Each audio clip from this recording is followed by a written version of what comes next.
Bismillahirrahmanirrahim. Assalamualaikum warahmatullahi wabarakatuh. Halo teman-teman, selamat pagi, selamat siang, selamat sore, dan selamat malam. Ya, itu tergantung dari waktu teman-teman ketika menyaksikan video ini. Nah, sebelumnya izinkan kami memperkenalkan diri terlebih dahulu. Perkenalkan, kami dari kelompok 9 kelas 4E mata kuliah literasi ICT dan media pembelajaran di sekolah dasar akan membahas materi mengenai media grafis di sekolah dasar.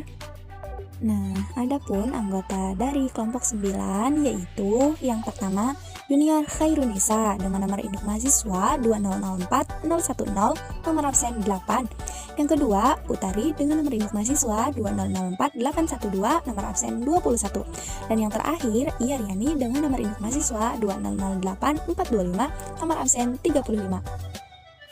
Apa yang kamu ketahui mengenai kurikulum 2013 tingkat sekolah dasar?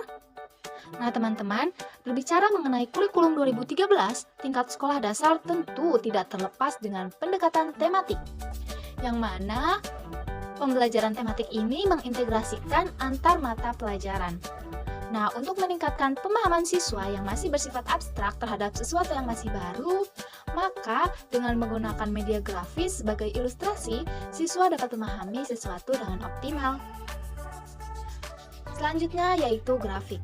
Grafik dapat dikatakan sebagai sumber penyampai informasi yang sangat bermakna. Mengapa?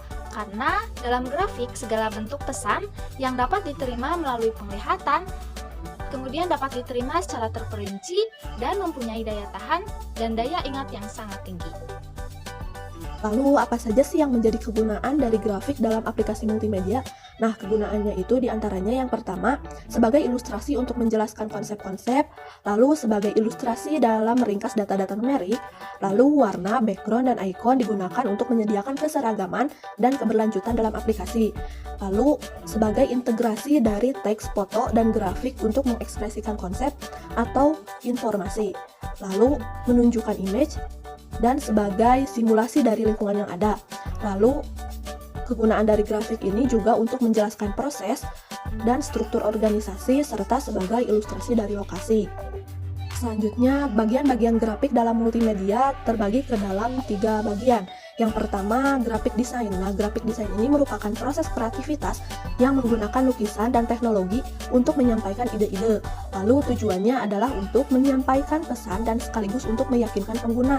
Nah, desainer grafik yang terampil adalah mereka yang menggabungkan penilaian estetik, teknologi, dan keterampilan pengurusan proyek untuk mengembangkan strategi komunikasi yang bermakna.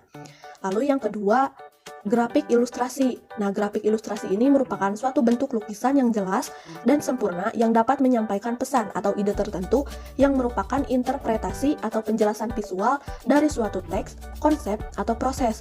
Nah, teknik yang digunakan dalam grafik ilustrasi ini adalah untuk menghasilkan objek atau lukisan yang berbasis teknologi komputer seperti penggunaan Adobe Photoshop, PaintShop, Freehand, atau Illustrator. Lalu yang terakhir yaitu grafik periklanan. Nah, grafik periklanan ini meliputi segala bentuk pesan untuk menyampaikan informasi. Pengiklanan biasanya disampaikan melalui saluran media seperti televisi, laman web, poster, majalah, buletin, dan berbagai media lainnya. Nah, tujuan dari periklanan ini adalah untuk mencari peminat suatu produk. Nah, untuk menarik minat itu, iklan juga harus bagus supaya mempunyai daya tarik. Selanjutnya, mungkin di antara kalian masih banyak ya yang bertanya-tanya mengenai apa aja sih yang menjadi bahan grafik dalam media pembelajaran di sekolah dasar. Nah, yang perlu kita ketahui dalam mempersiapkan media pembelajaran, utamanya yang berbasis TIK atau ICT, tidak dapat terlepas dari kebutuhan yang namanya grafis. Nah, grafis-grafis tersebut dapat berupa teks, gambar, ataupun foto. Nah, jika guru memiliki keahlian menggambar, maka guru tersebut dapat membuat gambar sendiri sesuai tema yang diinginkan menggunakan software atau mengunduh dari website yang menyediakan jasa gambar baik yang gratis maupun yang berbayar. Kemudian grafis yang digunakan untuk siswa sekolah dasar tentunya bukanlah berupa gambar atau ilustrasi yang rumit seperti gambar detail kerja yang hanya bisa dipahami oleh siswa di tingkat yang lebih tinggi. Nah, pada umumnya grafis yang digunakan untuk anak sekolah dasar berupa gambar yang sesuai dengan karakteristik mereka ataupun sesuai dengan kesukaan mereka, seperti gambar kartun. Seperti yang telah dikatakan sebelumnya, jika guru memiliki kemampuan menggambar, maka guru dapat membuat gambar sendiri menggunakan software. Nah, berikut beberapa aplikasi software yang dapat mendukung atau yang dapat digunakan oleh guru dalam membuat grafik untuk media pembelajaran di sekolah dasar. Antara lain, yang pertama CorelDRAW, yang kedua berbasis bitmap, yang ketiga Adobe Illustration, yang keempat Adobe Photoshop, yang kelima GIMP, dan yang keenam berbasis vektor. Selanjutnya yang terakhir yakni Vine.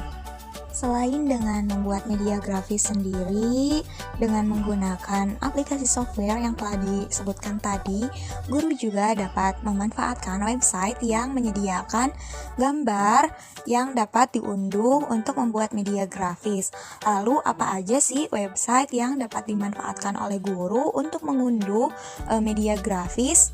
Berikut beberapa website yang dapat dimanfaatkan oleh guru untuk mengunduh media grafis, antara lain yang pertama Prefik, yang kedua Pexel, yang ketiga PNGwing, yang keempat Shutterstock, yang kelima Google, yang keenam Unsplash. Nah, itulah pemaparan materi yang dapat kelompok 9 sampaikan. Sebelum presentasi ini saya tutup, izinkan saya untuk membacakan pantun terlebih dahulu. Siang-siang pergi ke kota, jangan lupa beli alpukat. Demikian presentasi kita, semoga bisa bermanfaat. Hari Senin bersih-bersih, pasang bendera biar berkibar. Cukup sekian dan terima kasih. Maaf jika presentasinya panjang lebar. Mentari senja telah tenggelam, hujan turun mulai terjatuh. Kami tutup presentasi dengan salam. Wassalamualaikum warahmatullahi wabarakatuh.